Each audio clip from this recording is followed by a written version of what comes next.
Bon, bah faut qu'on parle. S'il y a tout ce bordel, c'est pas pour rien. On est le 30 janvier 2024 et hier, je me suis levée sans avoir rien de prévu de particulier. Mais quelques minutes après, j'ai fait une dinguerie. Il y a 2 mois, je me suis réveillée un matin, j'ai fait un truc pas prévu du tout. J'ai booké une semaine de vacances complètement off, sans réseau et sans ordi pour le mois d'après. Enfin, quand je dis vacances, plus spécifiquement une retraite dans le désert marocain, au milieu de rien. C'est toute une histoire ce voyage en réalité, puisque ça fait des mois que je louche dessus. Ça fait des mois que je regarde, que je me dis oh là là, mais quelle galère pour y aller de chez moi, c'est pas ce qu'il y a de plus simple, etc. Et en plus de ça, il n'y avait pas les dates que je voulais. Les dates que je voulais étaient réservées depuis des mois, voire même plus. Bref, depuis fin d'année dernière, je suis sur le sujet. Et puis, début d'année, là, je me suis dit, ok, bon, ça se fera pas, c'est tout. Il n'y a plus de place, il n'y a plus de place. Je ne vais pas inventer une place. Donc, j'ai clôturé le sujet dans mon cerveau. Et comme toujours dans ma vie, quand certaines choses doivent se produire, elles se produisent.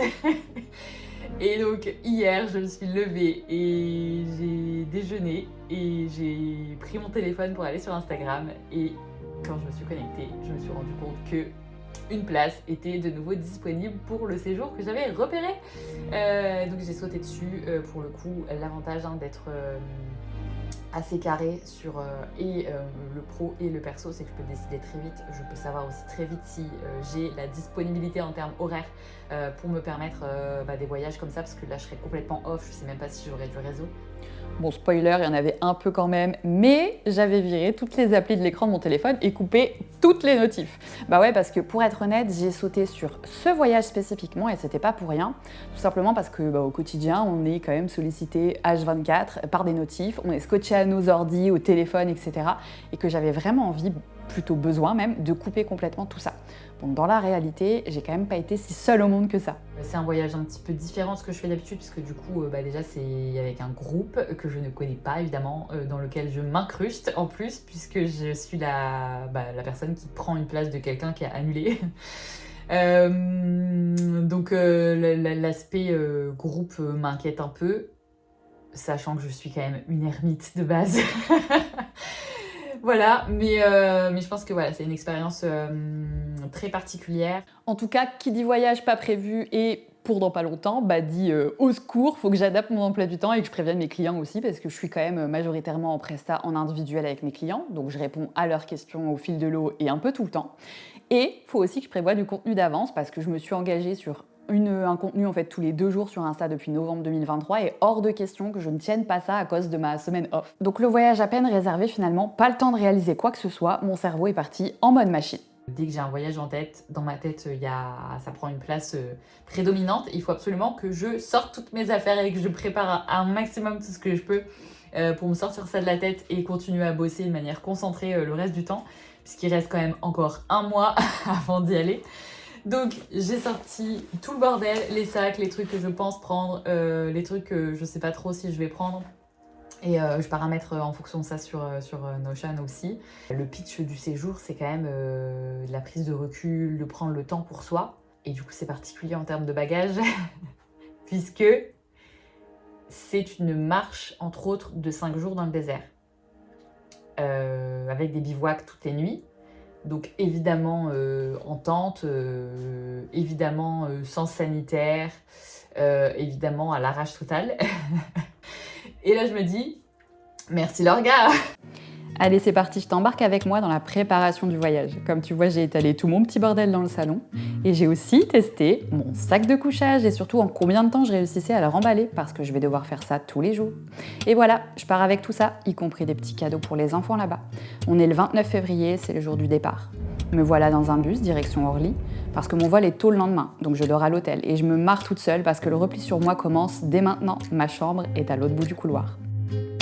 Petit café à 4h du mat et hop, plus qu'à rejoindre l'aéroport de l'autre côté du pont. Et c'est parti pour un décollage au lever du soleil et une chouette vue sur la neige dans l'Atlas marocain. J'ai pas encore atterri que je sens déjà que ça va être incroyable ce voyage en voyant ce paysage depuis le ciel.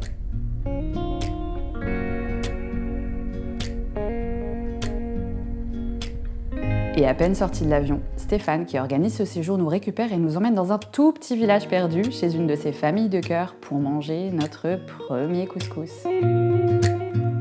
Et puis on récupère le reste du groupe pour aller passer la première nuit dans un lodge et prendre une dernière douche. Le lendemain, direction le désert. On s'arrête sur la route, notamment chez Saïd à Tamgrout, un village de potiers. Commencé depuis l'âge de 5 ans.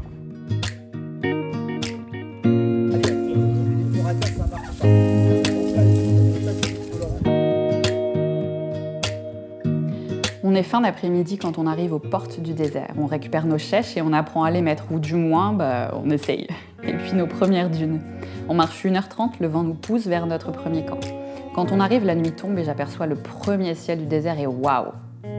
À partir de maintenant, on va vivre au rythme du soleil. Le lever vers 8h,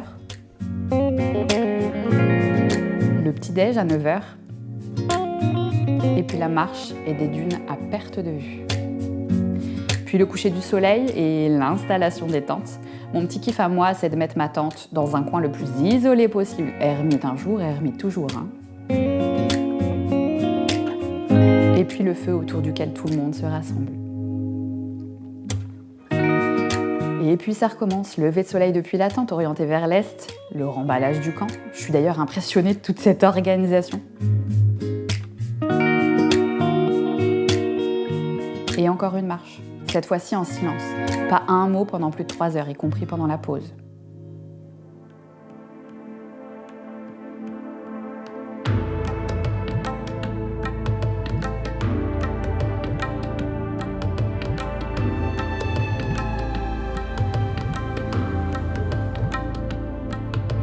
Après avoir cherché un petit peu où était notre camp quand même, on y arrive enfin et on retrouve le droit à la parole, ce qui en soulage d'ailleurs pas mal certains. Le déjeuner et un tirage d'oracle plus tard comme chaque jour, nous voilà en route vers la grande dune pour le coucher du soleil.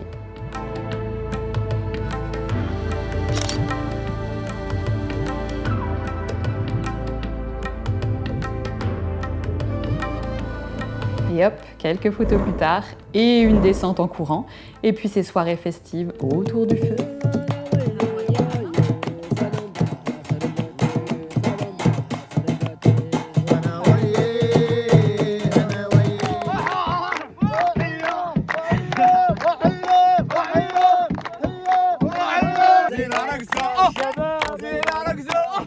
Et après la nuit, vient le matin.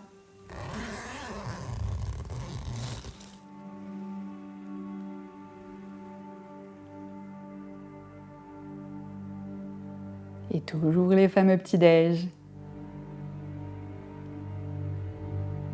C'est le moment où chacun se prépare à la marche.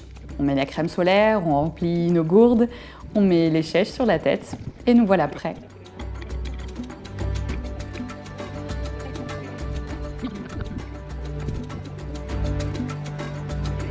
Petite pause clémentine, y compris pour les bousiers. Une arrivée au camp, le plaisir de retirer les chaussures. Le montage de la tente aussi, que je veux absolument faire moi-même pour participer un peu à ma façon.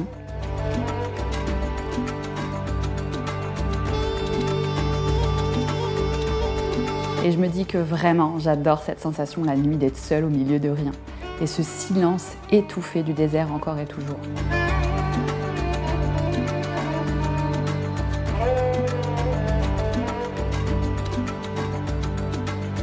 Ce soir, l'équipe nous prépare des pains de sable. Regarde.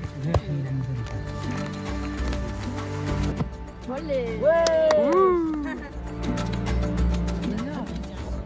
Olé.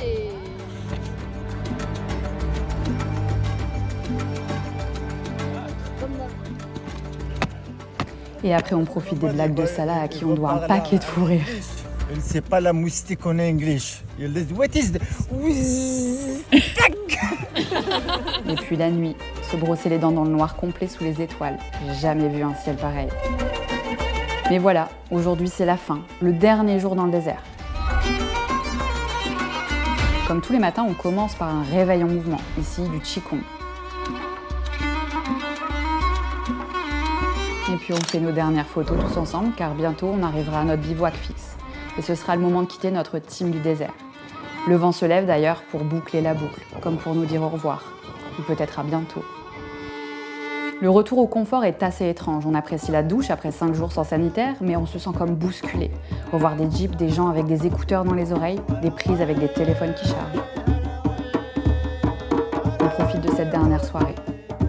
Puis dernier lever de soleil. Dernière photo d'équipe. Bye bye le désert.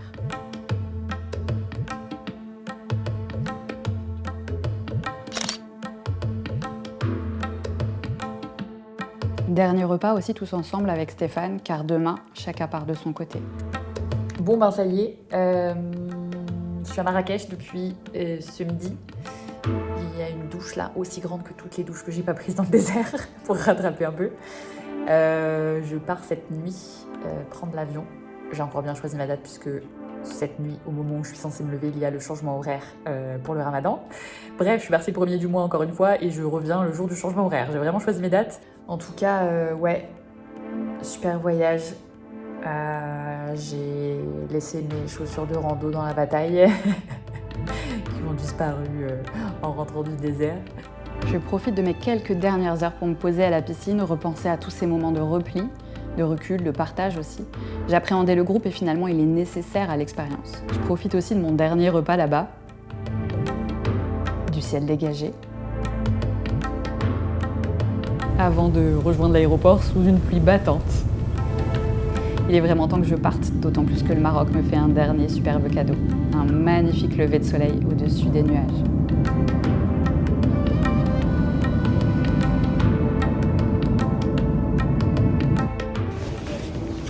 Arrivé à Lille. Je fais quelque chose.